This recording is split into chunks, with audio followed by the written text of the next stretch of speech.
onwere nsị ka mbe tinye ọnụ. Kedu ihe mere na ndị Igbo? Most of ndị Igbo dị very wicked. And kedu ihe mere anyị ji adịba afụ eziokwu kpudo eziokwu aka?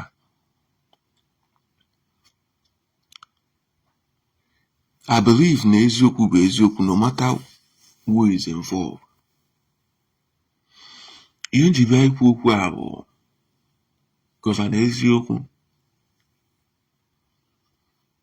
Reason why nji bịa ikwu okwu a bụ na onye ọbụla nọ na social media space,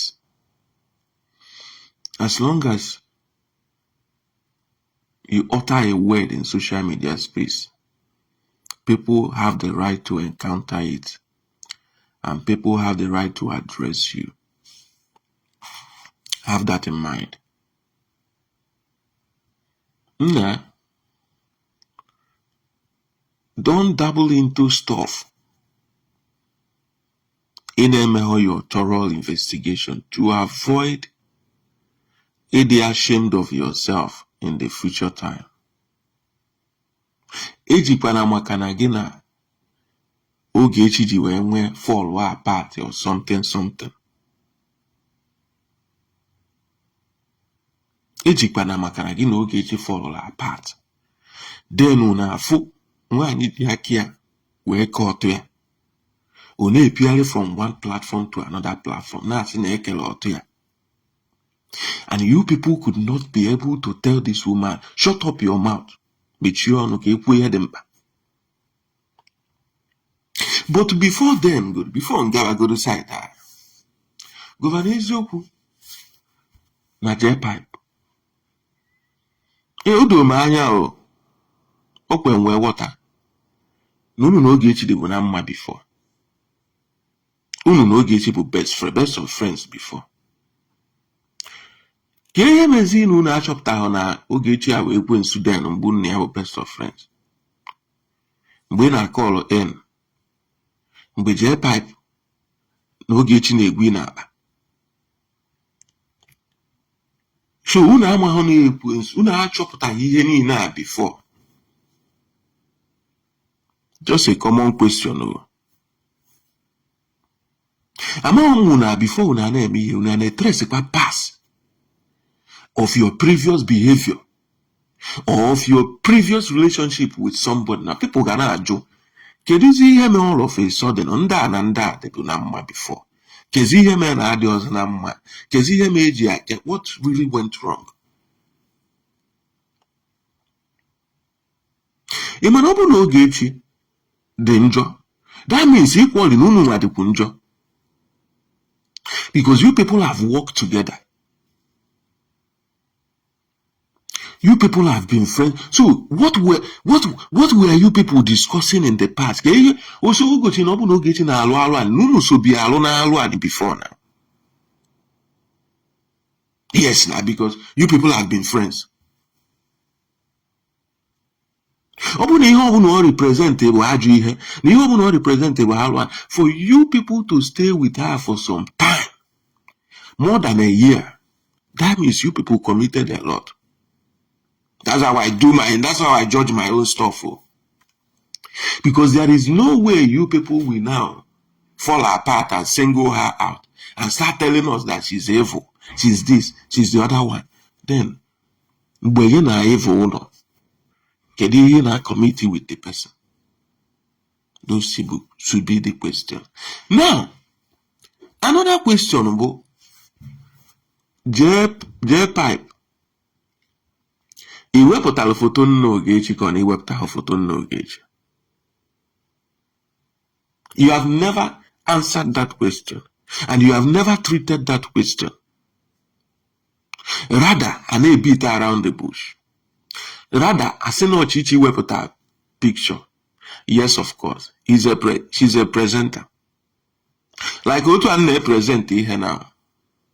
Somebody's information about somebody can bring it to me. For me, I might claim no more research the thing just to take glory. But on will me. And Chichi one actually gwa one thing.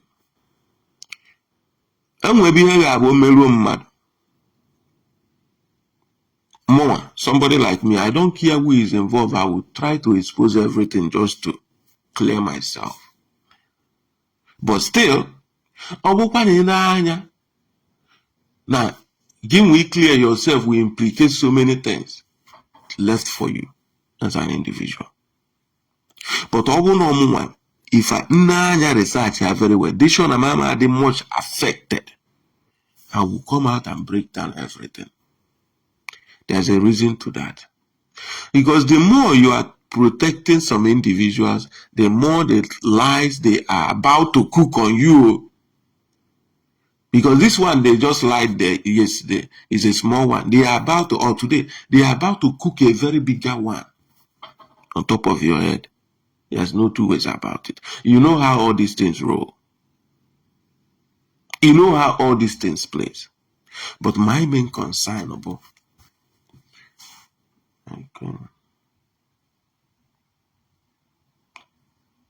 ị aghọtara ihe m na-ekwu.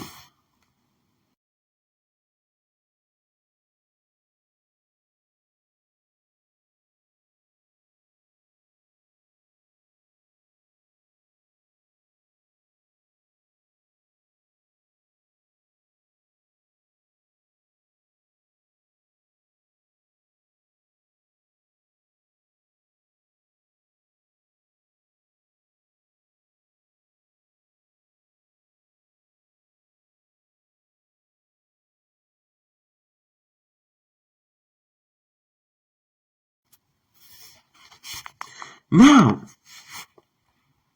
the reason why in this and the Igbo dị alụrụ a, many of ndị Igbo dị alụrụ a, and they can lie for Africa as long as in their mind that Ogechi is their target.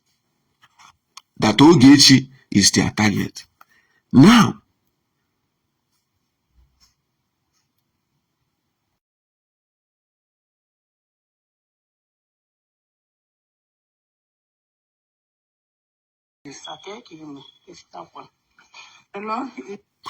this voice note, voice record, I want Governor Ezioku to come and listen to it.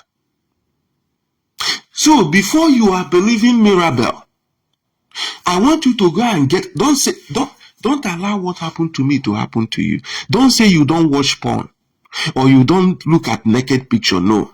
Go and sit down, watch that video that she made and sent out. Reason why Njisigi watch that video is for you to understand something from the video. Watch. If you don't want to watch it, watch from the beginning. You will hear, Mommy, Mommy, I miss you. I want to know who is that Mommy. Why needing a wine in an Igbo? Even in Christianity, unwana joker. Why peto with wine be joker is a sin. Above all sins. Because on one chukwu adịghị iberibe wee kesịa nwoke kenyeri ya nwaanyị. Chukwu adịghị iberibe wee kesịa nwoke ma na ya na-amụ nwa. O kere ihe niile ka onwe opposite. So mmadụ ịgbachi ya aka klọk azụ welụkwazie ihe a edebe ka nwoke ya na nwoke na-emekọ were ya na nwaanyị ndị ibia na-emekọ is a sin. It's a man-made.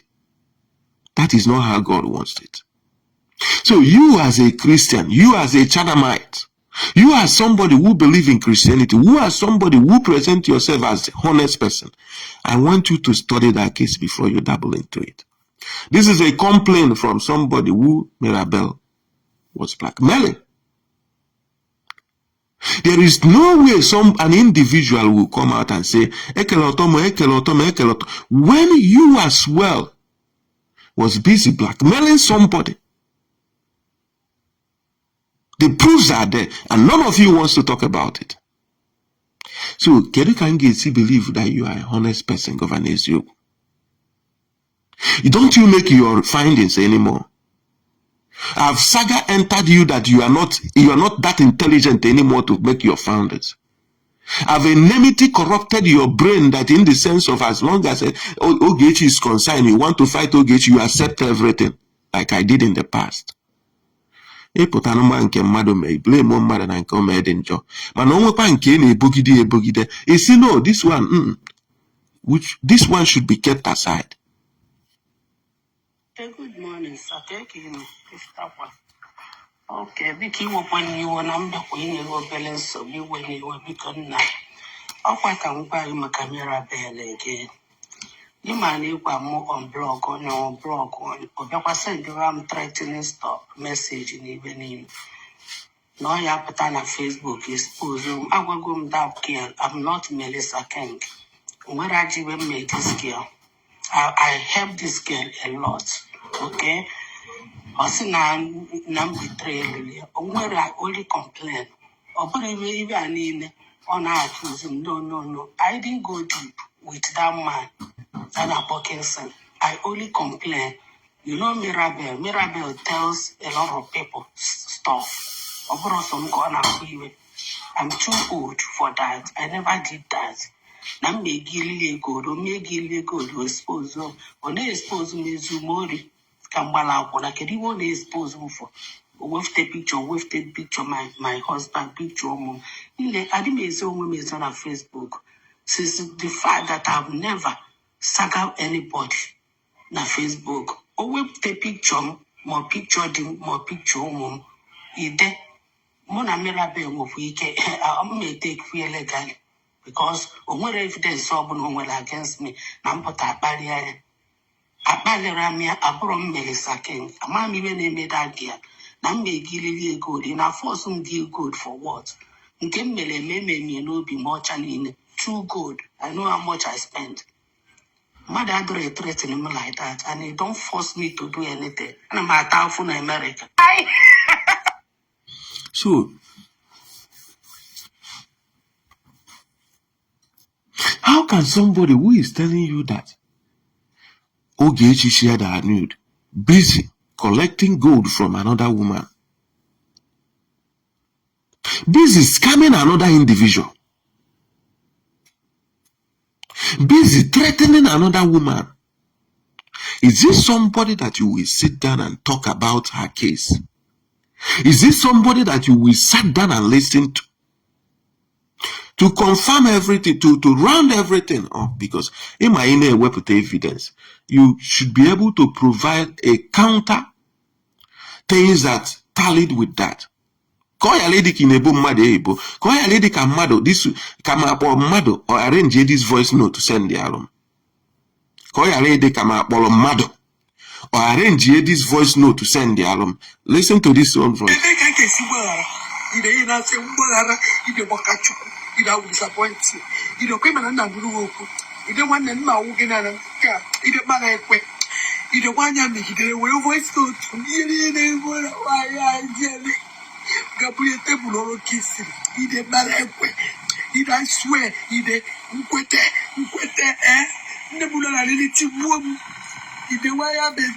This particular voice that I played is a video record. There is no way she can deny it that this is not her. You know, voice, you can be able to encounter voice and even deny your voice. You can drag that in court. You can deny your voice. But this is with her face, video record, responding to that woman as well. Have any of you came out to address that issue? Have any of you came out to say, why no, but because Ogechi. That's the reason why most people that are highly intelligent don't believe what people are doing. Because who na dey wep ways onwe ihe bụ iwepụta malụ na okwu a na ihe a ga-eme na affect na ihe unu na-ekwu, you remove that one wee na-ekwukwazi ihe ndị ọzọ ị na-ekwu.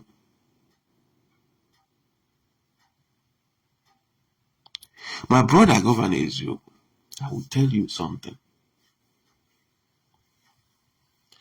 Your prestige has been dragged to the mud, and I will tell you why. I will explain to you. Because onye na-amara mmadụ na-agbazi mmadụ ọnụ, onye nwụrụ anwụ bụ mmadụ na-agbazi ọnụ. When you first came out, ibido maybe ihe ndị dibịa, And did you you get police, you go and arrest that person, you recover some money back. People were very happy about it because those native doctors have scammed a lot of people. Now, how do you think when the native doctor on will have one easy spiritual control the physical? On will I to divert your attention to stupid stuff. On will melu na ihe a iji wepụta social media ndị mmadụ ji mara gị na-respect gị na ide emezia o nwere ihe ha merụ n'isi gị iji bazia dabụrụzia into saga. Ajụjụ ka m na-ajụkwa, I'm just asking a question because now the place you have placed yourself o nwezi okwu ọ ga-abịa ikwu kịta asị hapịa na onye saga adamagwakwa ka ichegharịa ma ọ ka etogharị obi but im na-agwa bụ reality of life.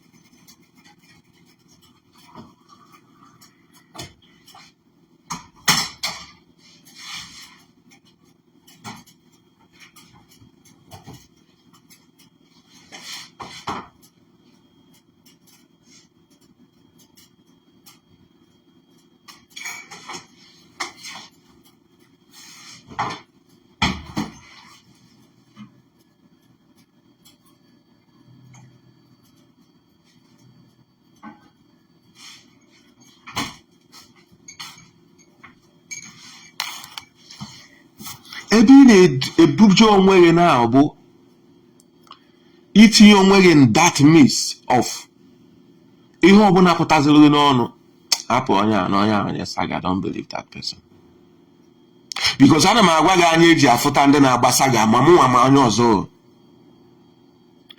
Most of us, our real personality have gone because of people believe saga people.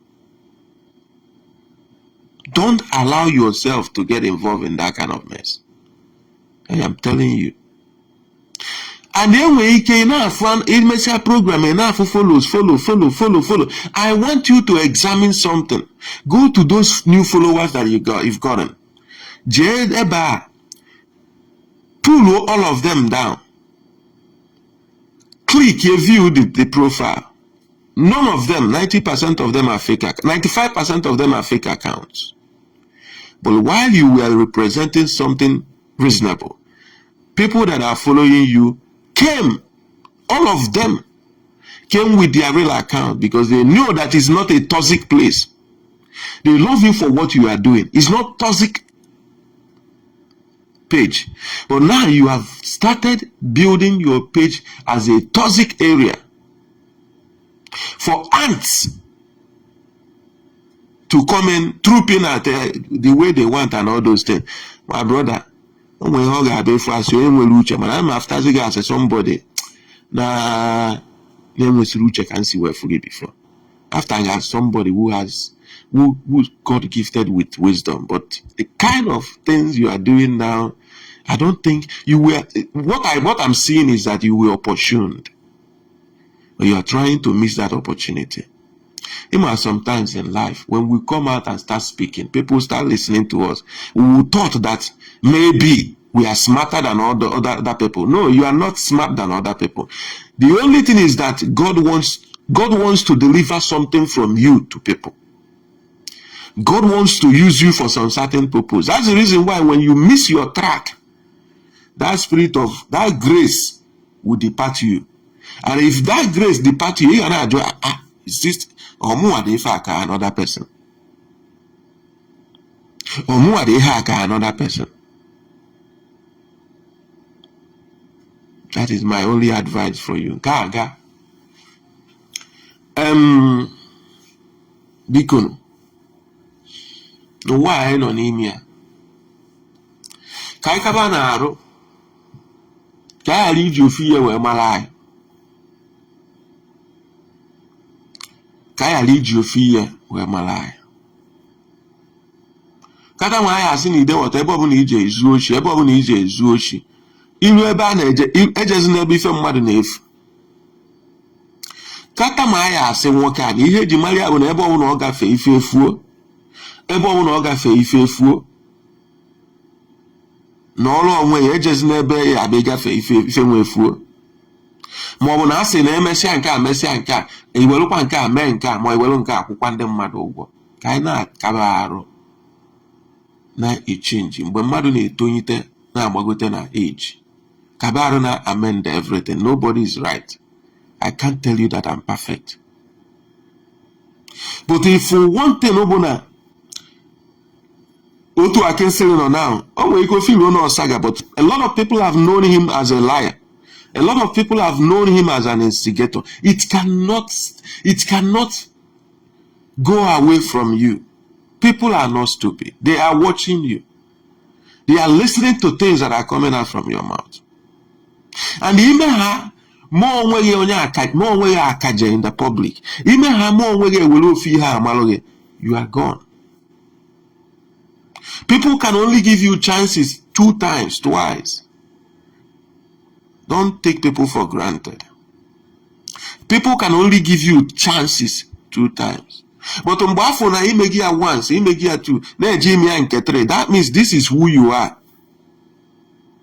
Kaikabana respect in them man. Kaikabana kwanyam them madu. Man up on a time on Madi Bia. That time is nothing. 1 hour here, I make come here as of now, I make in 1 hour I make $28 in an hour. My 1 hour worth $28. It's something. Mweli anyo na Nigeria keto ogi gonye mwe for like say a day or 2, depending class onya.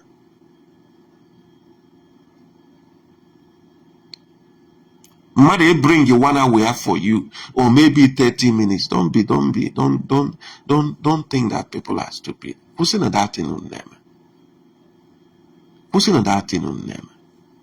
Mostly being self-centered, being selfish. It's very, very bad. Very, very bad. Ekwena ka ejiri ebueme, ekwena ka ejiru particular thing umaro ge. Aye ejiri odo fi ihe maro ge, si wele ezigbo ihe maro ge. Let it not be a bad omen. Onye ona no n'ime ihe a nwere anya. And I want to say something again. Unu peace ya unu na-eme.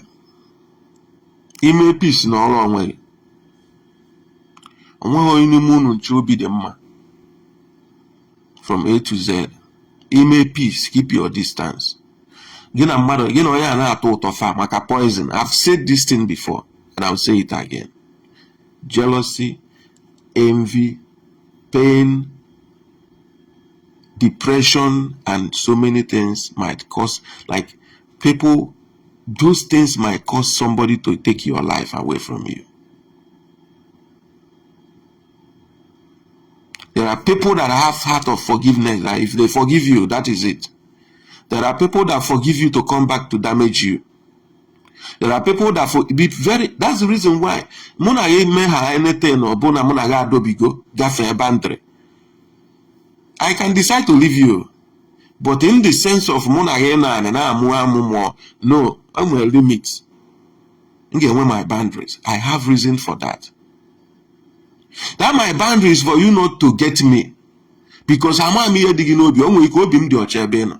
But to give my kedi digging obi is what I don't know. So I'm like it is very, very cautioned. MJ okwu abo kamu wa nwere udu uche a gị nwa nwere ike nwere ya ọ ya mee nji agwa gị in public. Gị na mmadụ gafee boundary unu dozie uche gị dị ya. That person might strike you at any time. Ka mmadụ yara inye gị poison. Onye ọbụla na-ada enwe mmụọ mgbaghalụ na-abụghị na ya mesịa ihe okwugidekwa okwu okwu ya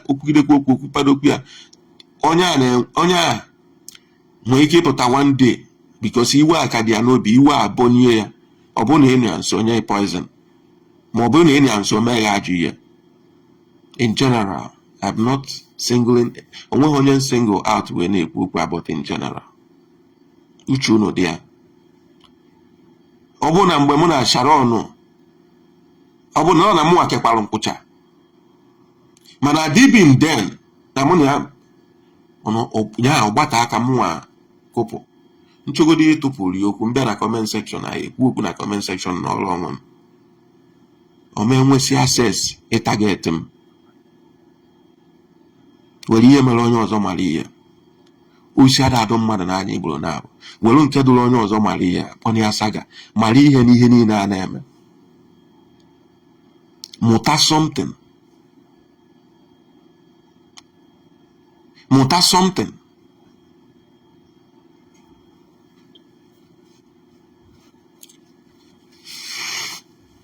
ka m reference ya something now. It's not a saga. Mgbe nkọli na Nkechi nwere nsogbu ha enwecha na nsogbu onye ọbụla mechie ọnụ onwezie na-akpọ ibi afa mana immediately nkọli nwere nsogbu she remembered nkọli that day na onwe ihe o mere ya. I want you to get my point. So echekwana na gị na onye adịgo na mma ka ị ghara ike nkwụcha maka ngaramalụ maka ikekwa bụ na onye a na-eche ya the right point ka o nwee ka o si dịrị ka o nwee ike mụọ ya. In general, I'm speaking for general.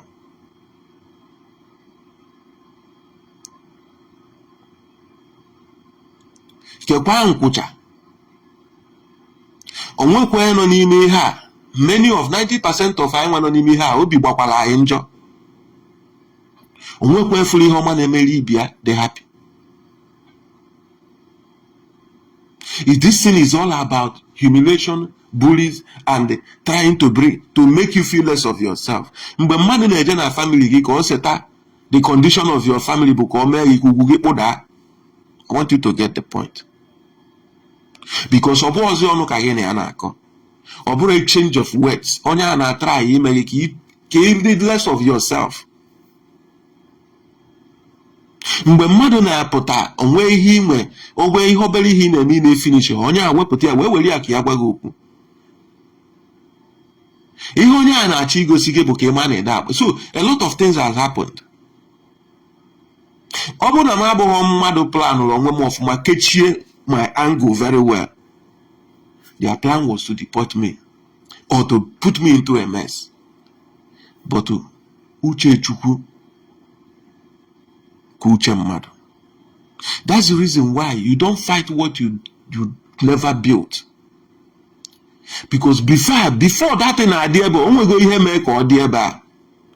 O nwego mmụọ mee ka ọ dị ebe a. O nwere mmụọ na-echekwaba that thing. O nwere mmụọ nọ mbọsị emelu meeting that thing si n'otu a ka ọ ga-adị.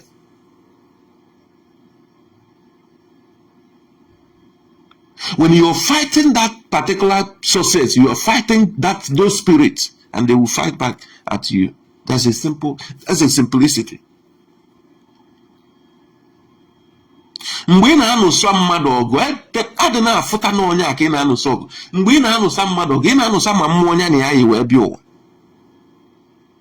That's one thing you people fail to understand.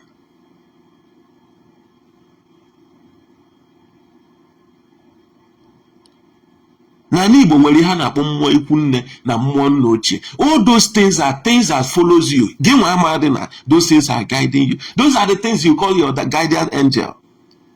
So when somebody is fighting you, physically you are fighting Chibuzo, but spiritually you are fighting many things. Those are forces. But you lack that knowledge. Because I do hate uche na uche. My own advice to everything, all these things about they too grateful in everything.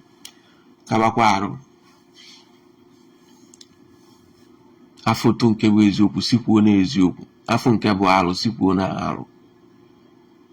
No matter who is involved, or the very, very important. Because in everything, There's karma. There's a payback time to everything in them.